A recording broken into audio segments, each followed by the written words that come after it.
Welcome to the Jack Kornfield Heart Wisdom Hour. We are delighted to share with you Jack's innate common sense wisdom and his clear, open heart. If you are interested in supporting Jack's podcast, go to BeHereNowNetwork.com/Jack. As I talk tonight or teach, let yourself listen as a kind of meditation practice itself. Not so much listening in order to remember it all. There's no quiz, no grades. But listening somehow to notice if anything resonates as true in you. Because at its best, I believe teachings to be reminders of things that we already know in our own heart. And if it's not a reminder, it doesn't seem true, just let it go.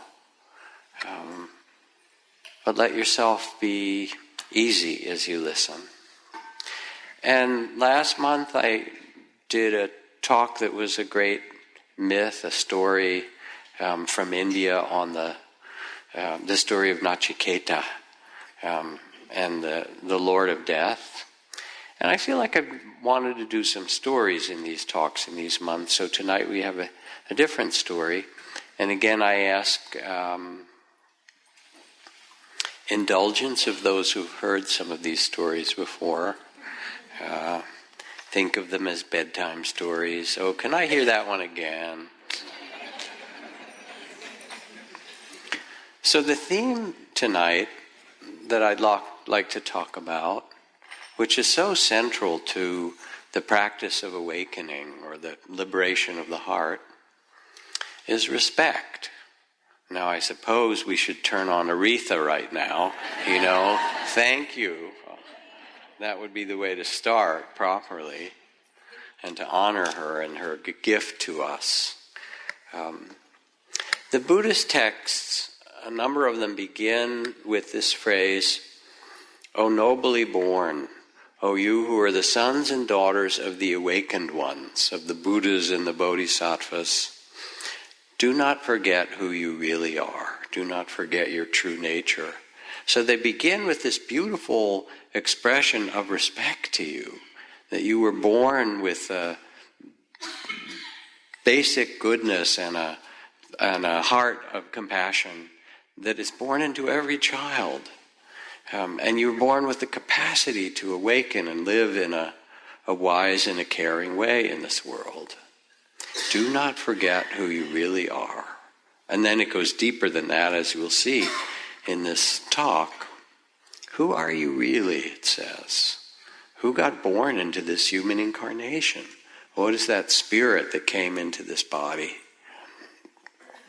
So the story that I would tell now is an Arthurian legend or story about Sir Gawain, who was one of the great knights in the Arthurian Round Table. And Sir Gawain was traveling through Arthur's kingdom in the countryside when he went through a very thick and dark forest, which there used to be a great deal of in England. And in fact, as a little aside, now that I think of it, I had the privilege of teaching at Oxford University a couple months ago at the Oxford Mindfulness Center and so forth, and spent some time there. And as my guide said, would you like the full Hogwarts experience? Because that's where Harry Potter was filmed, and there are these fantastic old Gothic cathedrals and dining halls and so forth, which we did go to. And anyway, it happens, to connect this to the forest and Sir Gawain, that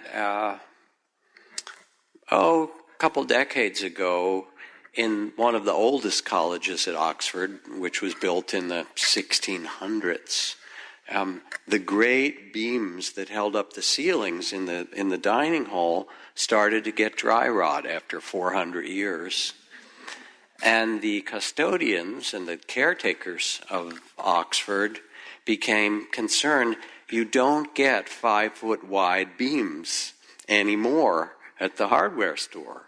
those old, enormous old-growth trees. And they were worried, what will we do? Maybe we'll get laminate. And then somebody said, well, why don't you talk to the college foresters? So it turns out that Oxford has a whole private forest somewhere in England. And those who built those ancient halls said, someday those beams will get dry rot. And so 400 years ago or 450 years ago, they planted a stand of trees which were waiting for someone to say, now's the time. This is the way to run a culture, by the way, to think a little bit in advance. So those are the forests that Sir Gawain got lost in, with these enormous trees and vines and creepers and, the wilderness of England. And night fell, and he couldn't get out. There were brambles, and he was really stuck. And he tried with his great horse, and he couldn't. And as he struggled through the forest, he came upon a clearing. There was a bit of moonlight coming through the clouds, and there was a beautiful well. And he thought, well, at least I can rest here and quench my thirst. And he drew the bucket up from the well and drank it, quenched his thirst, and made a place to rest. And as he started to rest there, the moon came out, and then he heard the horse, the sounds of the hooves of a horse approaching. And he got startled in the middle of this forest. How could that be? And then he saw this great stallion approach, and on it was a woman with very long hair and a cloak. He thought, well, this is interesting. And she arrived, and she turned to him, and she had a bit of a beard and only a couple of teeth, and her skin was all wrinkled, and one eye was hanging out in one direction, and she was at that time, she had a number of different names. The Hag of Bara is one of the names for her. Kali is her name in India. Baba Yaga is her name in Russia. She is the woman who makes the world, who creates all things. She's seen in every culture. She's the great old one. And she got down, she was wearing this beautiful cloak, and she said, you drank from my well. And he said, oh, I'm sorry. She said, is that all a great knight has to say? Can't you do better than that? He said, madam, he said, if I've offended you in any way, I will do whatever I can as a knight to make up for this. She said, well, I thank you for that promise. She said, actually, there is something that you can do to make up for this. And he said, whatever you wish. She said, yes, I'm finding myself to be rather lonely, and so I would like to get married. He gulped. But he'd promised, and a knight makes a promise and must keep it. And she said, yes, I would like a wedding, and I would like a big wedding at Arthur's castle where we invite everyone. He said, couldn't we have like a little private? She said, no, we have to do this right. He said, well, I need a little time to think about it. She could see his reservations. One could well understand. And he said, isn't there anything else I could do for you? To which she replied, well, there is one thing. If you can answer a question, then, and return here, let's say in 1 year, with the correct answer, then I will absolve you of the wish to be married. He said, certainly, what is the question? And she looked at him, and she said, what is it that women want?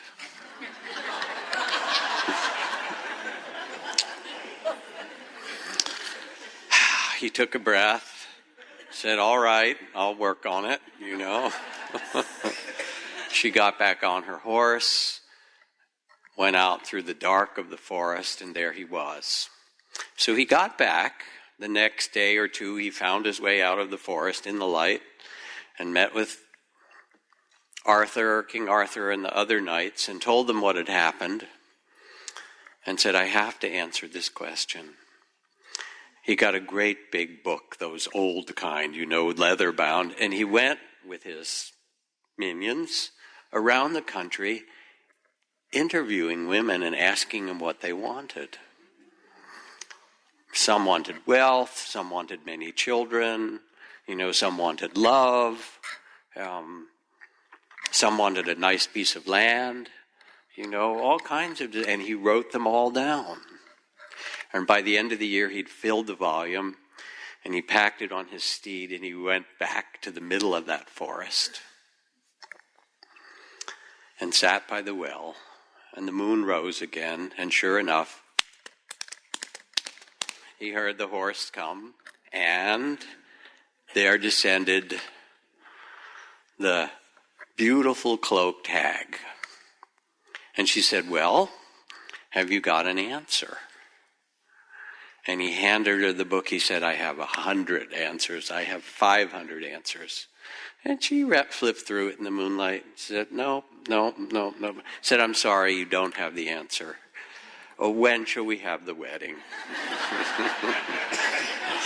He said, well, can we postpone it a little? She said, how about next week? He said, how about 2 weeks at least, we'll get it together. So he went back, and being the knight that he was, he had agreed and arranged for a wedding to take place. There was the feast, the wine, the music, all the things that happen in Arthur's court for a wedding. And then it was done. They retired to the bridal chamber. And there they are in the bridal chamber.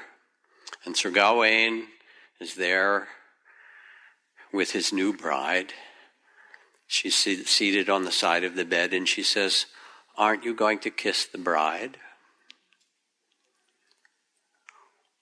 He hesitated, as you could understand. Then she looked at him and said, you are a brave knight after all, are you not? He took a breath and leaned over and gave her a kiss. And immediately she turned into a glorious and glamorous young woman who had been a princess, as in all these stories. So that was a good move on his part, right? And he said, I'm so glad we're married now. And she said, yes, but there is one problem. She said, your kiss has released me from a spell that I have been under. And now, with this spell, I am half free, which is to say that I can be in this beautiful form for half the time, at night with you in our bedchamber, but then in the daytime I resume the form of the hag.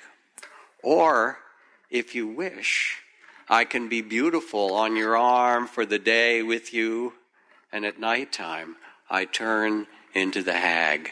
Which would you choose? A little dilemma for Sir Gawain. He spent some time meditating. He'd been to Spirit Rock, he knew that this was not a time to make a rash decision. And when he got quiet and he listened deeply, and he looked at her now beautiful in front of him and felt the love that was a bond that was growing, he looked at her and he said, I cannot choose, and I will place it in your hands. What would you choose? And her eyes lit up and she said, now you have broken the whole spell. Because the answer to the question that I asked you has now been revealed from your own lips. And what it is that women want is their own sovereignty. To not have someone else say, you must do this and you must be that, and you should and you shouldn't, but to be honored in their own right for who they are. And then, I won't go into details. But they had a wonderful wedding night and quite a good marriage following that. So this word sovereignty is an interesting word because it means respect. It means a loving respect for oneself, for others, for those around us. And in some way, it means that we operate from the place of our nobility, from our Buddha nature, from that you are the king or the queen of your own realm. And it's interesting because people would come to the Buddha in the stories that are told anyway, and they would ask him for teachings, and he would give them teachings, and sometimes they were, very demanding teachings that he would give, and sometimes beautiful, loving teachings, depending on the circumstance. And at the end, he would look at people as they were digesting and hearing the teachings, and he would then say, to conclude, "Now it is time for you to do as you see fit." It's a famous phrase in the Buddhist texts, which to say, all right, I've given you the best advice that I can, I've illuminated what I can, and now I place it in your heart and your hands, and it's time for you to do as you see fit. And that gesture was one, again, of respect and sovereignty, that you are the one who determines your own life and your own heart. Every being loves respect. Your employers and your employees. Children, adults, elders, your garden loves respect. You'll notice it when you treat it that way. It's like the 7-year-old boy who went out with his mother and father to a restaurant, and the waitress came and took their orders, and then she said to the little boy, "What will you have?" And the mother answered before the boy could speak and said, "He'll have the meatloaf, the mashed potatoes, and a glass of milk." And he said, "Well, really, I'd rather have the hot dog and fries." His mother said, "No, he'll have the meatloaf, the mashed potatoes, and the milk." The waitress took the other orders, and then when she left, she turned to him and said, "Would you like ketchup or mustard on your hot dog?"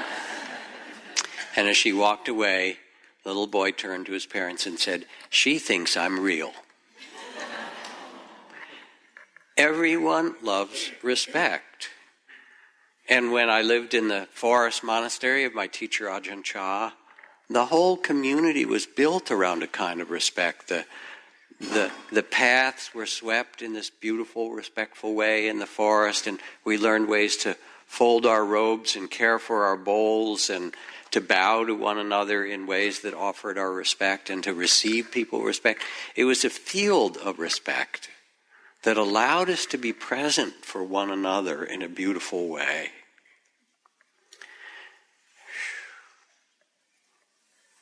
The natural world loves our respect. Quails and ants and rabbits and owls. And I have this beautiful poem calligraphied by Lloyd Reynolds, who was the teacher of Steve Jobs, the greatest American calligrapher. He wrote, "A bug crawls over the paper, leave him be. We need all the readers we can get." The little bugs also want your respect. And there was a beautiful painting. It came from a photograph, and my daughter, in her artist mode, did a painting. It was for sale for a long time in the bookstore. I don't know if it's still in there, of the moment when the Dalai Lama and Mahagosananda, who is the Gandhi of Cambodia, met each other here. They were old friends. And by the upper retreat hall when the Dalai Lama was visiting, and they each bowed, and they each tried to bow lower than the other one, and finally they got kind of parallel, and their heads bumped as they were kind of close to the earth, and they were just each offering one another respect. So a story I've read many times from the New Yorker. A small unit of American soldiers was walking through the holy city of Najaf in the early years of the Iraq War, when hundreds of Iraqis poured out of the buildings on either side, fists waving, throats taut. They pressed in on the 15 Americans, who glanced at one another in terror. The author of this, the reporter, said, I was afraid a shot would come from somewhere, the Americans would open fire, it would turn into a massacre. At that moment, the American officer stepped through the crowd, holding his rifle high over his head with the barrel pointed to the ground. Against the backdrop of the seething crowd, now almost 1,000, it was a striking gesture, almost biblical. "Take a knee," the officer said behind his sunglasses. The soldiers looked at him as if he were crazy, and then one after another, swaying in their bulky body armor and gear, they knelt before the boiling crowd and pointed their guns at the ground. The Iraqis fell silent, and their anger subsided. The officer ordered his men to withdraw. It took me months to track down Lieutenant Colonel Chris Hughes to ask him about this. He assured me, when I asked, how did you learn to tame a crowd in a war zone in a distant country, he assured me that it was not part of the Army Manual of Instruction. He said, the problem with warning shots is the next thing you know, people start shooting for real. And anyway, he said, the Iraqis felt that the Americans were disrespecting their mosque and their culture in this holy city. The obvious solution to Colonel Hughes was a gesture of respect. Saved all those lives. The breathtaking freedom and beauty of mindfulness is that we can acknowledge what's so, we can bow to it as you just did, you can name it with loving awareness, and see this is the way that it is, and experience whatever it is, pleasant or painful, with a gesture of respect. Say this too. So I was riding with my teacher Ajahn Chah on the way to a monastery. We'd have been invited to a temple on the Cambodian border, and a young guy in a pickup truck gave us a ride, and he liked to speed like young men do. The problem was it was a 1.5 lane dirt road through the mountains, mostly empty, but once in a while there'd be a bus or a logging truck or a water buffalo, and he was just zipping around the corners, and I started to hold on thinking, okay, I'm going to die in this one, because there was a drop off and you couldn't see what was coming. Then I looked over and I saw that my teacher's knuckles were white too, and that somehow reassured me. I don't know why. Finally we made it, and we pulled into the courtyard of this little monastery, and Ajahn Chah turned to me and he said, scary ride, wasn't it? It wasn't like he wasn't supposed to be scared. It was like Disneyland. That was a scary ride.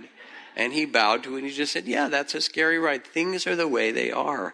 We take our seat in meditation, halfway between heaven and earth, and offer our respect to the way that life is. And then we can respond. We see it with a kind of beginner's mind, to see it with respect. And it brings a wonderful freedom. We become aware of this body, this mysterious body that you somehow got in. You don't know how you got a human incarnation, but you did, and you got to deal with it, right? And you're the steward of it. To pay attention to it is neither to be clinging and obsessed with it, nor to ignore it. Remember the poem from Eduardo Galeano? He says he writes, the church says the body is a sin. Science says the body is a machine. The marketplace says the body is good business. The body says, I am a fiesta. We can pay attention to this body in many, many different ways. And with loving awareness, we become curious. What is it that this body wants to tell us, to teach us? What do we learn? How do we steward it and care for it? This all comes out of mindfulness. Mindful eating. Is this the thing that the body actually wants and needs at this point? Not making it a grim duty, but actually listening. Meditation isn't supposed to be a grim duty. It's supposed to be a kind of loving attention to what wants to be known and felt. One of the teachers I studied with where I was doing mindfulness of breath, he said, every day I want you to come in and tell me something new about the breath. Boring, right? Oh my God, another breath. I just had one, right? About the space between the breaths, or the fact that the in was cooler and the out was warmer, or, that sometimes the breath would go all the way down to my belly and sometimes it was very shallow, and one thing after another, to really listen and pay attention. Thich Nhat Hanh teaches this,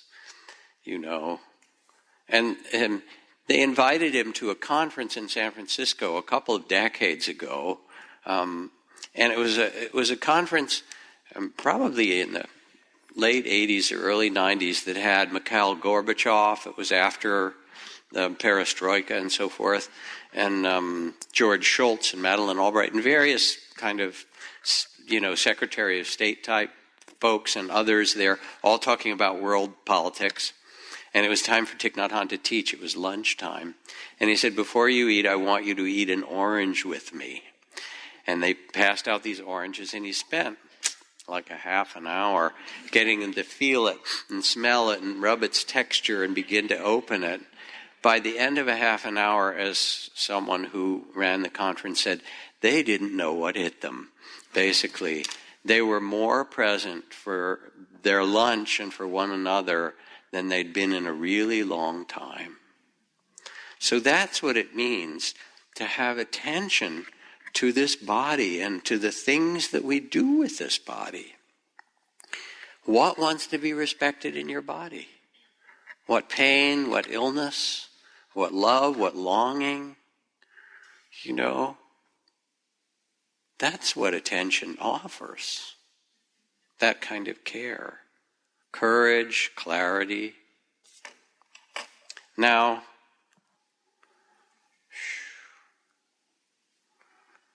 it also means that you need to respect your pain.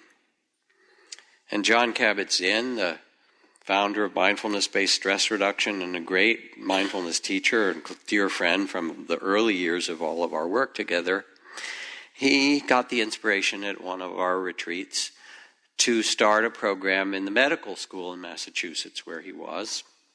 And he opened a clinic in the basement of the medical school. And he said, I'm going to teach mindfulness to all the people in the hospital that you doctors can't help. And he said, so he did rounds there, and he sat with doctors, and he said, the ones who are in pain, the ones who are really afraid, the ones where the cancer treatment isn't going well, we have a clinic in the basement, mindfulness-based stress reduction. You send them down to me. And what he didn't say, but he said to me and others when we talked, he said, because I have the big medicine. And the big medicine is I'm going to teach people how to be with the truth of the way things are. And then they can decide how to respond. And most of his work was people who were trying to get out of their body and trying to fix things, trying to change things, to no avail in these cases. Those were the ones that got sent down. And he said, how about if we sit down and you start to make friends with your body as it is? And it turns out, as you know from meditation, that it's not the pain and the suffering that causes the most trouble, at least most of the time. It's the fear, the reaction, the tightness around it, the trying to get rid of it, all the stories that are told, And when you let that go and you soften and you hold the pain with loving awareness, all of a sudden, most of the struggle that you're in drops away and you have a different life. You understand this, don't you?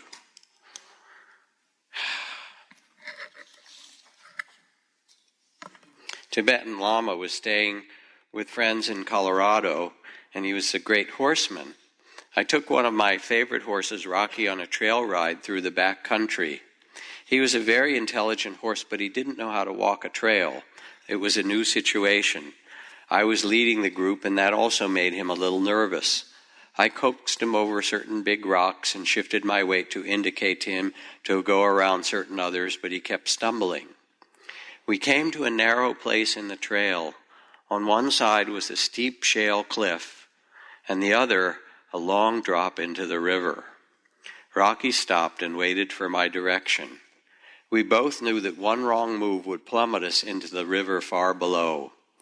I guided him toward the gorge, subtly shifting my weight toward the high wall of shale. I thought that if he slipped, I could jump off and save myself. The moment I shifted, Rocky stopped cold and craned his head around to look at me. He knew exactly what I was doing. I could tell he was shocked and hurt that I was planning to abandon him.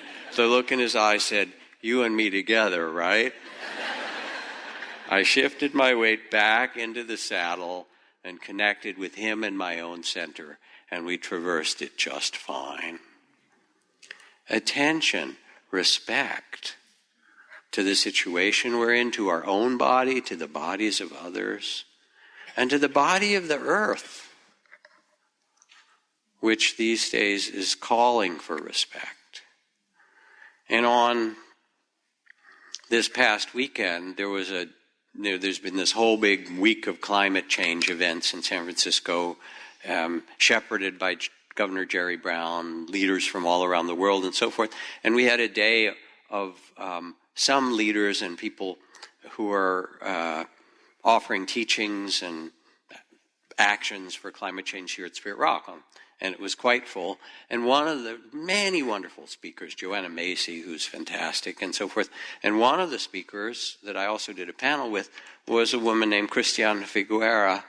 She was the United Nations Special Representative to create the Paris Climate Accord. She's had 1 million different honors and so forth. She also created the Rio Climate Conference. She's been doing climate conferences and roping these mostly men together, bringing them together now for decades, working on climate in a remarkable way. Multilingual and talented and diplomatic and all those kind of gifted things, but she's also a longtime Dharma student of Thich Nhat Hanh. She said that happened when I was at my bottom and I couldn't figure out how to do this, and I went to Plum Village and I met Thich Nhat Hanh, and he taught me what it meant to be centered in myself and to see the best possible outcome, to see the goodness in one another, even though they're fighting, to make myself that place of peace. And she said what happened in Paris was that we were able to shift the dialogue. She said we, but it certainly sounded like she was a big part of it. From the victims and the perpetrators, who were the bad countries and the ones that have been the victims, you know that story, to our common humanity. And that shift of perception from victim and perpetrator to we're in this together made the Paris Climate Accord possible. So respect for the earth, for our own bodies, for one another, respect for our feelings. We have this river of feelings. You know, sometimes I read this list of 500 emotions that we have.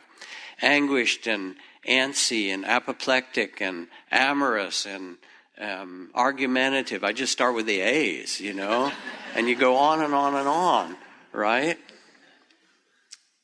But how do we deal with them? We get caught in them. We hate some feelings. We love some others. Or can we be respectful? This is what sadness is like. This is what loss is like. This is what longing is like. As the poet Hafez says, don't surrender your loneliness too quickly. Let it cut more deeply. Let it season you like few divine ingredients. Because we all have loneliness. It's part of being a human. You come in and you're kind of alone in that journey. I mean, you're with your mother, but all of a sudden there you are, a baby. How did this happen? You know? And then you go out and people can love you and tend you, but it's like, okay, you're on your own at some point. This is the reality of it. We're deeply connected, and at the same time we have every other kind of feeling. We have love and longing and disappointment and hate and fear and you know, every kind of emotion. So what do we do with it? A friend of mine, Arturo Bihar, was a vice president at Facebook, and his job in part was to tend the problems there. He was like the complaints department.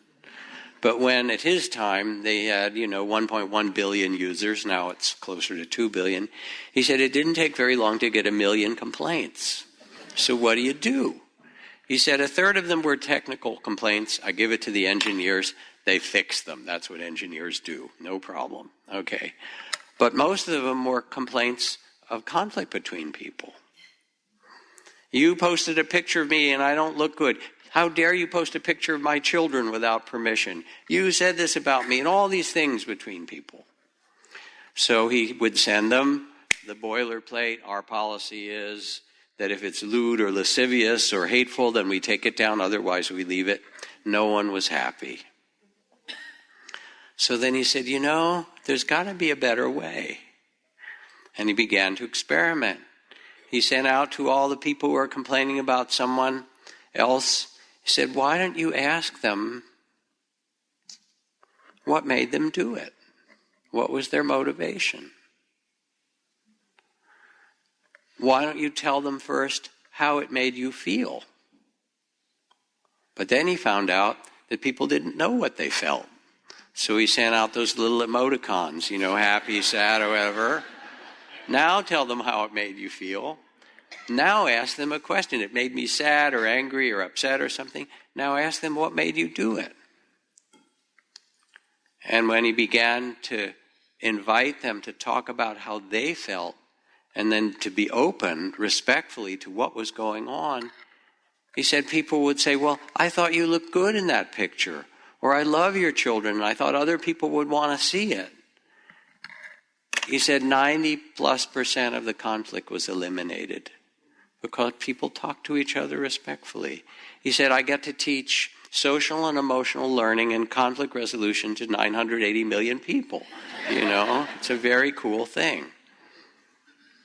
So with loving awareness, you begin to have the capacity to name the ocean of tears that you carry, the grief, the fear, the joy, the delight, the longing, all the things that make you human, to hold them all and to trust that you have the capacity to be present for them. James Baldwin, I imagine one of the reasons, and I read this probably every 2 or 3 Dharma talks that I do because it's so meaningful at this time. I imagine one of the reasons people cling to their hate and ignorance so stubbornly is because they sense once hate is gone, they'll be forced to deal with their own pain. That means that we project it on the immigrants, the Mexicans, the black people, the brown people, the yellow people, somebody who's different than us, the communists, the socialists, or whatever. The communists were the enemy du jour when I was young, Now they're coming back around. We get them again, right? But when we can't honor the fact that we're vulnerable. Anybody not vulnerable here? Raise your hand. You can have your, whatever it is, $12 back or something. That's our human life. That we are vulnerable. We're vulnerable to one another. We're vulnerable every time we go through an intersection and people respectfully stop at the red light so you can go through the green and be safe. And here, because we're unwilling as a society to recognize that we too are vulnerable, that we're all interconnected, that we also have our own losses, whether it's the losses of jobs or the losses of America as the superpower, maybe not quite as super as it had been, or whatever it happens to be, or the fears that we have. When we can't deal with them, we project them on others. People cling to their hate and ignorance so stubbornly because they sense once hate is gone, they'll be forced to deal with their own pain. And to do that takes courage, dignity, and it's tremendously empowering. It brings a kind of inner well-being and freedom, and it means that when you're respectful of your measure of sorrows and your fears, as well as your beauty and your creativity, you can be respectful of others. It's really radical. But this means respect for feelings, because they run the world. During the Columbia civil war of the last 50 years or however it's terrible. The FARC and others that were in the jungles fighting the government toward the end, before the peace process that happened recently in this last year or two, those who were trying to support the peace process got photographs of the families of people who'd been in the jungle for 10 and 20 years and scattered them in the jungle. And there were pictures of your children who'd grown up, or your family members, or your mother or your father, and little notes and messages to them. And that, touching the heart of the people who'd been living there, reminded them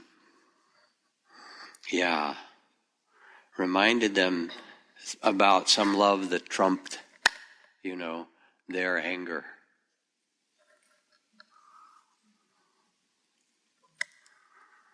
So we learn to be respectful of our body, of our minds, of our feelings. Minds are, what's that bumper sticker? A mind is a terrible thing to lose, something like that, it said, yeah. Well, even if you don't lose it, you sit with it, it's not always a picnic. It's full of reruns. 90+% of those thoughts you had today, which you thought you were kind of lost in mostly, they were like the same thoughts you had yesterday. And the day before, it's like you're stuck in the Motel 6 with the shopping channel on and you can't turn it off.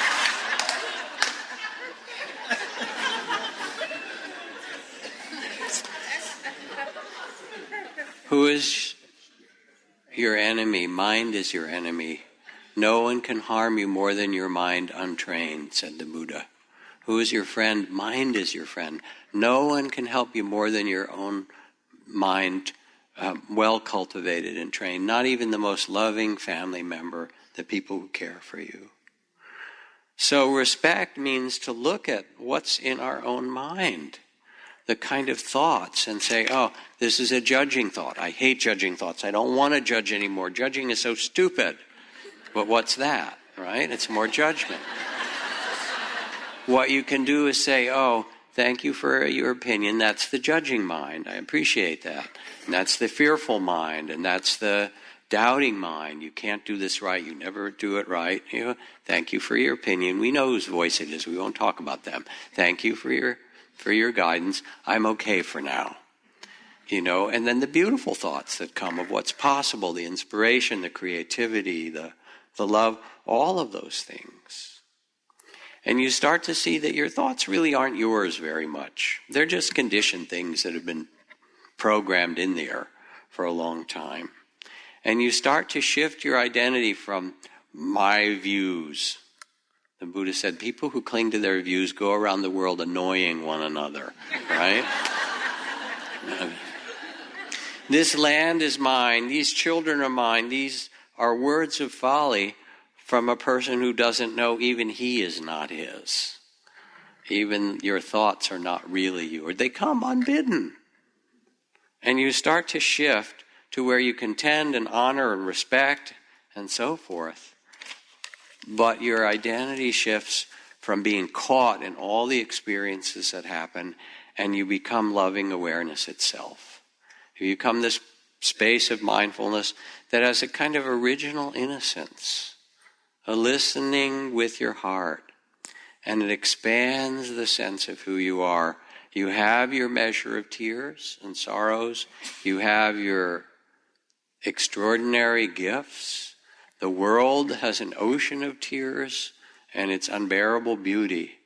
And you let yourself say yes with a compassionate heart. This is our human lot. And bow to it and say, yes, now let me navigate, seeing it the way it is, holding it with a space of loving awareness. And as that happens, you expand the sense of self. You don't take things quite so personally. You weep with all the parents who've lost a child, or all the parents whose children are in prison, or all the parents whose children are ill. It's not just your child, And you rejoice with all the parents whose children succeed, because it's our children. It's not yours, it's ours. And you carry them in you. George Washington Carver. How far you go in life depends on your being tender with the young, compassionate with the aged, sympathetic with the striving, and tolerant of the weak and the strong, because someday in life you will have been all of these. And that's the gesture of respect, that we all get to play parts, as Shakespeare says.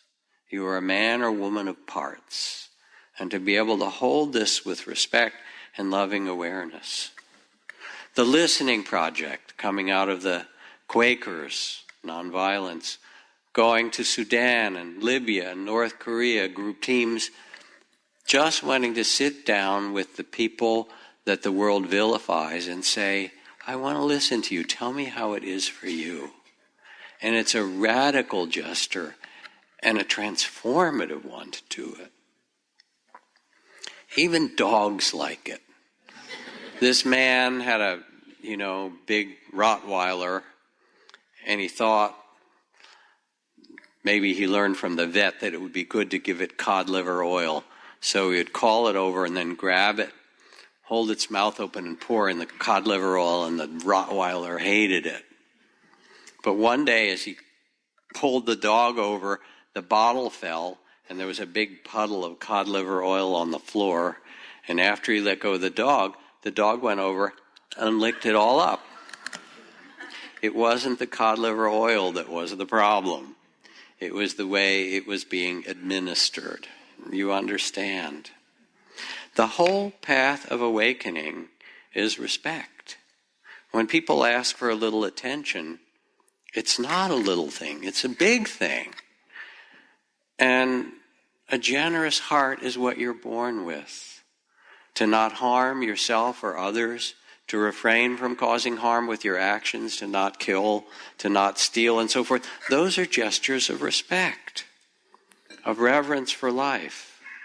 Wisdom and compassion sees the way things are with tenderness and respect, and then you can respond. But you have to respect the way it is first. You have to respect the fact that there are 10,000 nuclear warheads still active on this earth before you can do anything about it. You can't pretend they're not there. You actually let that terror of that reality also have a bow. And then you say, all right, what can we do? What are our steps to do? It can change the world. The elderly, the youth, the teens, the disenfranchised, the rich, the poor, the Palestinians and Israelis, and the Hutus and the Tutsis, and the Christians and the Muslims, and the Buddhists and the Jews and the atheists. Can we listen in a respectful way to ourselves, to one another? What a world it would be if we offer this. Now somebody might raise their hand and say, well, what about the big difficulties? What about racism? Such a crazy thing. What color are you? You're green, brown, blue, something. As if that made any sense. What about our prison system? Millions of people incarcerated and, almost 10 million people, whatever, in the current the prison industrial complex. A racist poverty prison, which is also our default mental hospitals. What kind of culture? What about the endless wars, whether it's Syria or South Sudan, or the people of Tibet, or our own cities in places,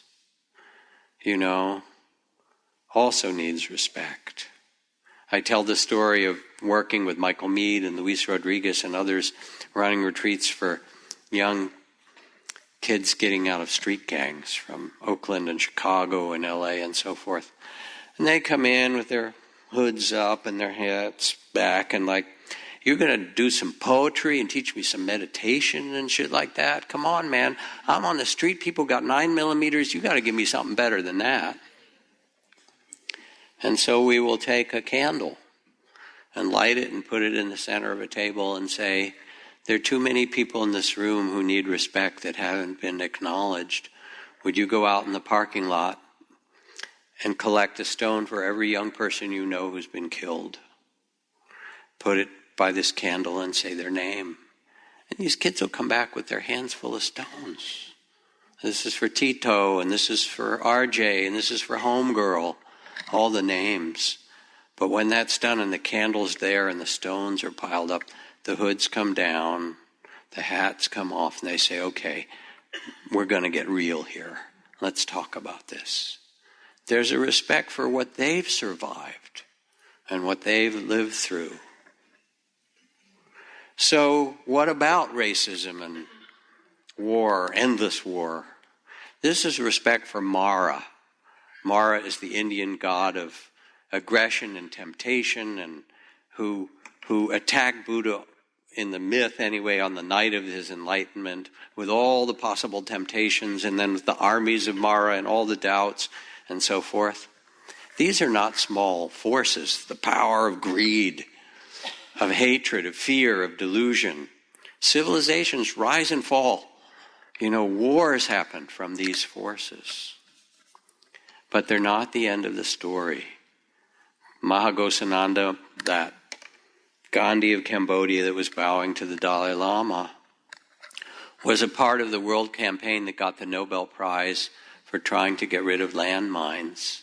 And when he went to the U.S. Congress, he said, what concerns me is not just the landmines in the earth. And he'd asked me as a friend if I would collect money for artificial limbs for the thousands of children in Cambodia that needed them. He said, that's not what concerns me. He said, what concerns me is the landmines in the human heart. That's what he said to the whole U.S. Congress. That's where we have to start. War is not the end of the story. People think that only force is, the way to run the world. The only thing that can meet violence and greed and hatred, the only force big enough, as Martin Luther King said, is soul force.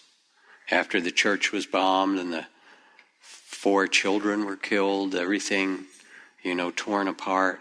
And he said, we will meet your capacity to inflict suffering with our capacity to endure suffering, and we will not hate you.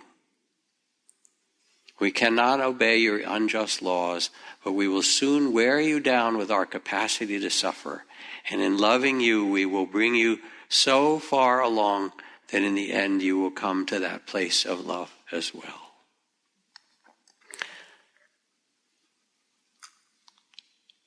That's another dimension of respect. It's love, really.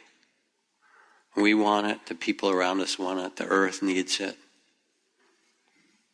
Without mindfulness, without loving awareness, we get lost in separation, in addiction, in grasping, in protection, in isolation, in fear, in racism, all those things. They're all sources of suffering. And yet, mindfulness, loving awareness, offers us the doorway to a freedom in ourselves, in this human incarnation with its 10,000 joys and sorrows. And it offers a possibility for the society as a whole. After Oxford, I went to teach in Parliament in England. It was really wonderful. I talked about it before recently. 185 members of Parliament have signed on to the UK mindfulness group, Mindful UK, reports of how they're going to put it in the national healthcare system and in the education system and so forth. Something in them knows that we need this. And when we sat together and facing Brexit and all the political turmoil that's there, and we did meditation, they said, this is the best thing we do all week. It wasn't all of them. It was like 20 MPs and members of the House of Lords and 20, 25 people. Said, this is the best thing we do all week. We get quiet. We meditate. We listen. Then we listen to each other, even from different sides. And we can relearn this. We all have our measure of tears. We all have our disappointments, but we also can treat each other in different ways. I was leading a men's retreat here some years ago with my colleagues Wes Nisker and Robert Hall, dear friend and wonderful teacher, who's now right near the end of his life in hospice. And in the evening we would have a council where men would come into the center in small groups and be given a question to talk about fathers and sons, or talk about money, or talk about what it means to be a man, or talk about their sexual history. One of the things that was very evident with those questions is that everybody was confused. There wasn't a single man who got in the middle and didn't talk about whether it was their sexuality or fathers and sons or whatever, didn't have some confusion how to be a man. Just in case you're interested to know that. We're in it together, apparently. But anyway, there was a fellow there who were talking about how we treat one another as men. And he had a radio show in Los Angeles, a blues show. And it was on Sunday nights. And he said, I have a big following inside the prisons. He said, so one day I got a letter from this man, George Jameson. And he said, I'm a follower of your show. I'd like, to make a request. Could you give me, could you put on your show some of the really early great blues legends, Mississippi John Hurt and Blind Lemon Jefferson, and he listed a number of other blues greats that he'd like to hear. So the week after, this fellow went on his radio show and he said, I got a letter from George Jameson, and he's obviously a man with understanding of the blues and its roots and a great aficionado, and I'm going to play for him some of the early Mississippi Delta blues and, Blind Lemon Jefferson and Mississippi John Hurt and others, and he did. And a few weeks later he got a letter again from George Jameson, and he said to this man, thank you so much for playing those blues greats. He said, and I want to tell you, that's the first time in my life I can remember my name being said with respect. Imagine that. Imagine that. You don't get it in prison, you can understand, but you also don't get it, in some childhoods and in some neighborhoods and in some communities.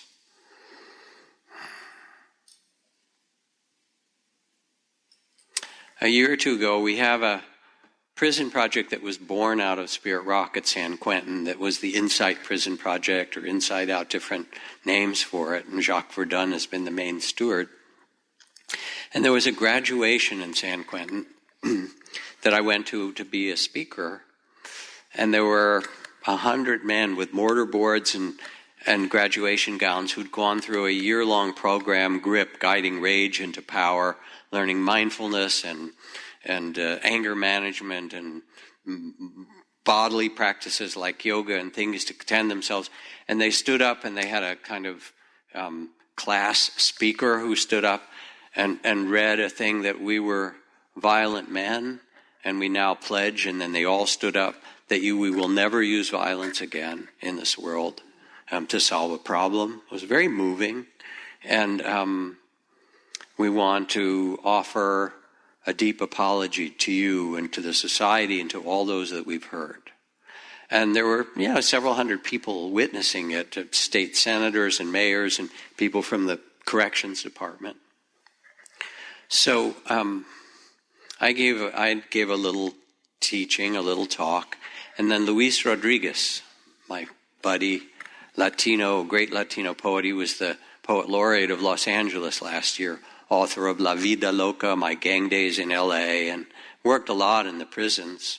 He says proudly that his book, La Vida Loca, is the most stolen book in high school libraries around the country, so it's obviously a read for... Anyway, he got up to read a killer poem, but he said, I can't read my poem first. I have to say something.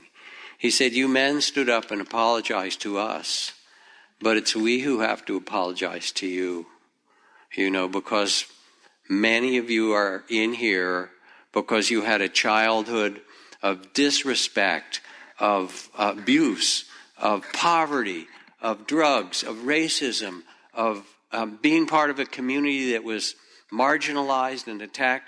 We as a society have failed you. And I want to offer you an apology on behalf of those who are outside. And then he read his poem. It was a very moving moment.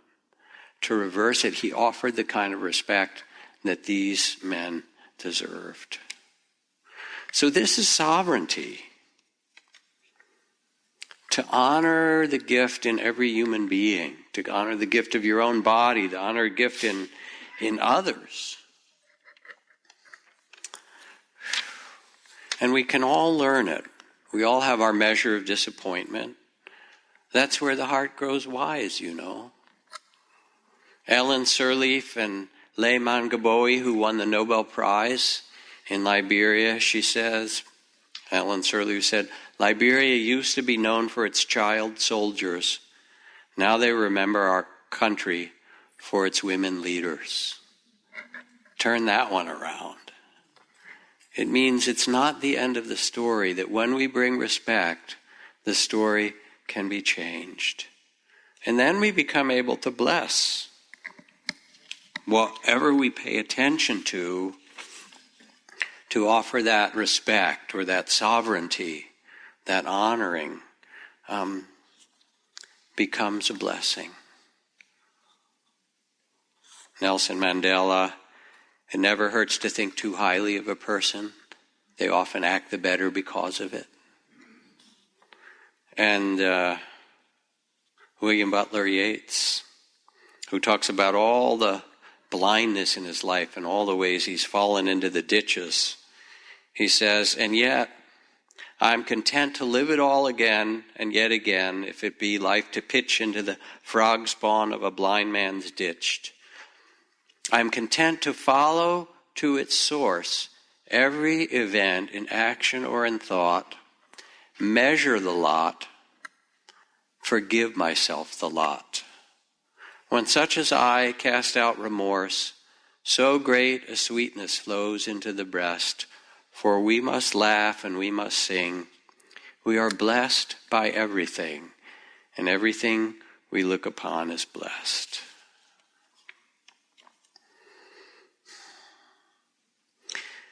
When we understand this quality of respect, and that we are this world, this is it, we are it, then it becomes possible to treat ourselves and those we meet with this gift of attention, of loving awareness, of respect. And it brings a freedom and a dignity and a kind of blessing of sovereignty to yourself and to all that you touch.